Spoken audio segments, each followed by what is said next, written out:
Assalaamu calaykum waraxmatullaahi wabarakaatu. Daawadayaashana qiimaha iyo qaayaha badanoo waa idin salaama adduunka dacaladiisa meel kasta aad ka joogtiin.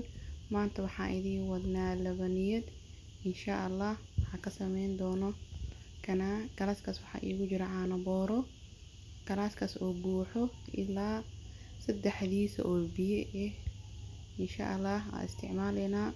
Maqliga kusoo shubani waa kaya waxaa korka ugu darani waa heel aan soo tumay waaye ama shiid ama mooyaha ku tun qofba sidoo rabo waaye. Hadda marka waxaa sugeynaa intuu uu naskeen dhex galaayo caanaha iyo heelka insha Allah. waxaan rabnaa inuu carafta heelka iyo caanaha jirka ka gasho. markaas kadib insha Allah kastarkeena ama labaniyadeena asaas aan ku sameysano insha Allah. Daawadayaashana qiimaha iyo qaayaha badanoo soo dhawaada markale iyo markale insha Allah. marka waxaan rabnaa intuu wax yar kasoo kululaanaya caanaha inaan sugno kadibna aan sokorta aan gadaal ugu darno insha Allah. waa kaya waa bakeeri sokor waaye waxaan ku darsanay hadda markaas sokorta ku calaanjinayna. waxaa fiican heelka iyo sokorta iyo wax kasto caraf inaa hal mar ku shubatid oo isku qandacsatid kadibna wixii kastarka iyo gadaal ugu darsatid fiican.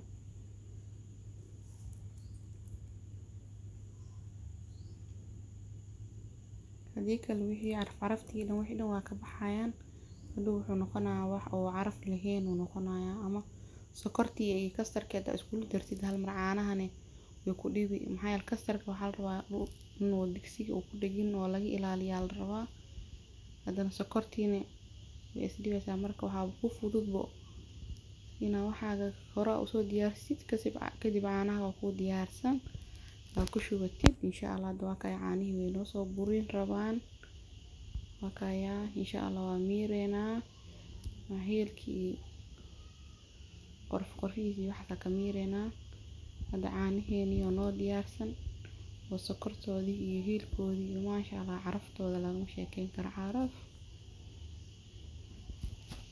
haddana waa kaya kastarka isticmaalayna waa kaya insha Allah.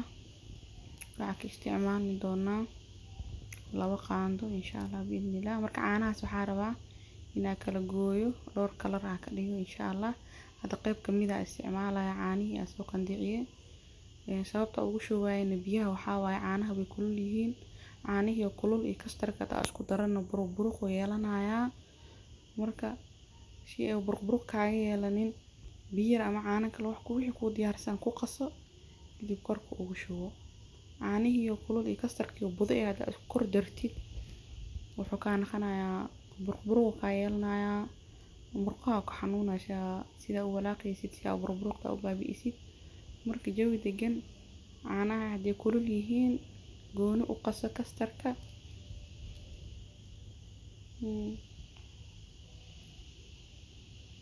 mararka qaar xitaa waxaa la sameeyaa kastarkii sokortii la isku qasaa kadib waa lagu shubaa. laakiin waxaa ka fudud caanaha iyo sokorta koow inaad isku qandacsatid markay jirka iska galaan carfisi waxaa haysatid inaad ku shubatid kastarka gooni u soo qastid oo ku shubatid fiican. haddana insha Allah waxaa sugeynaa kastarka intuu noogu soo karaayo insha Allah. maxaa yeelay kastarka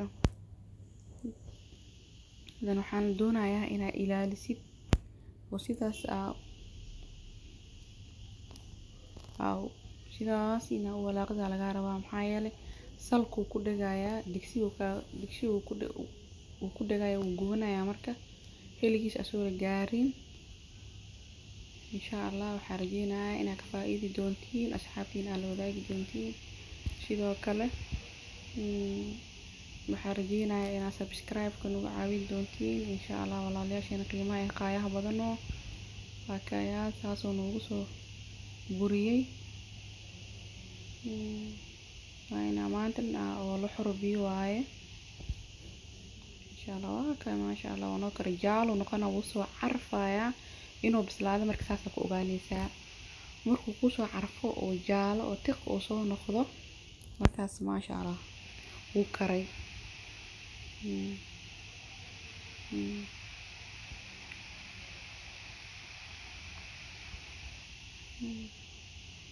wuu adkaanayaa jaalana wuu noqonayaa maasha Allah jikada dhan caaraas ay ku noqonaysaa markuu karo waxa lagu ogaado waxaa carafta inuu soo adkaado oo jaalo uu soo noqdo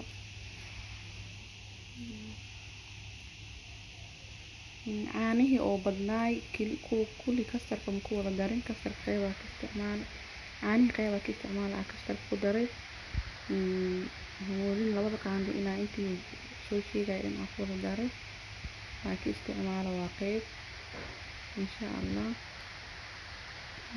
aynu diyaar haddana waxaan ku shubaneynaa markaas jaalo u noqdo wiilasha u diyaariyay caanaha waa kuwaasa inta soo hareeyay qeyb ku darsaneynaa caanihii inta harto dhan oo kusoo shubay insha Allah waxaa kan waa cornflour ama warangiilo qofba si u yaqaano marka iyada ku darsaneynaa sax qaanda ka isticmaalo waa kaa marka caanihii hadda qaboobeen sabeen saas ugu daray hadda ku qasaneynaa caanihi ku qasaneynaa dibka qaliga ku shubaneynaa insha Allah intaan isku karineynaa ilaa adeeg ay ka noqoto ayadani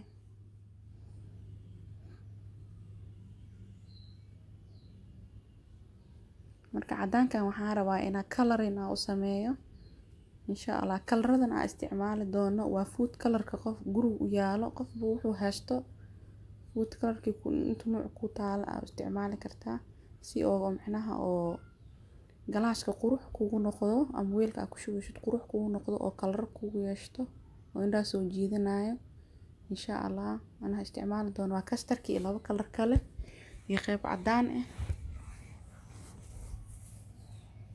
insha Allah hadda sida kastarka ayaan karinayna ilaa inta ka soo adkaato waa sugeynaa ayadana saas u karinaysaa ayadana sidoo kaleeto marangada marka ku dirtid caanaha ayadana xurbiska ma ka deynaysid saas oo wadaysaa insha Allah ilaa inta ka soo adkaato as dhahdid way bislaataa ayadana sidoo kale way soo carfi maxaa yeelay caanaha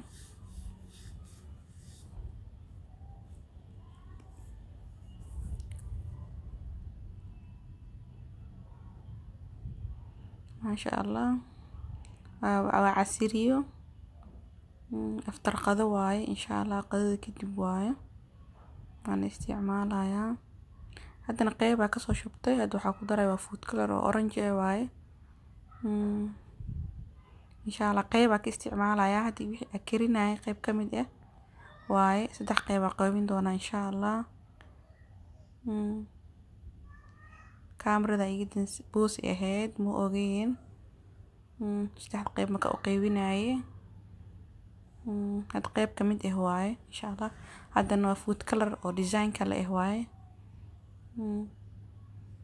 markasta ay sheeg ku shubto qeyb marka firinjeerka geynaysaa si uu ku adkaado oo kalarada iska dhex darsamin marka qeyb kasta marka ku shubo hadda waa kana qeybta cadaanka ahayd waaye oo lastig ahayd waaye maasha Allah tabaarakallah kastarkeena ama labaniyadiina saas ay nooga soo baxday waxay noo noqotay 4 kalar maasha Allah tabaarakallah insha Allah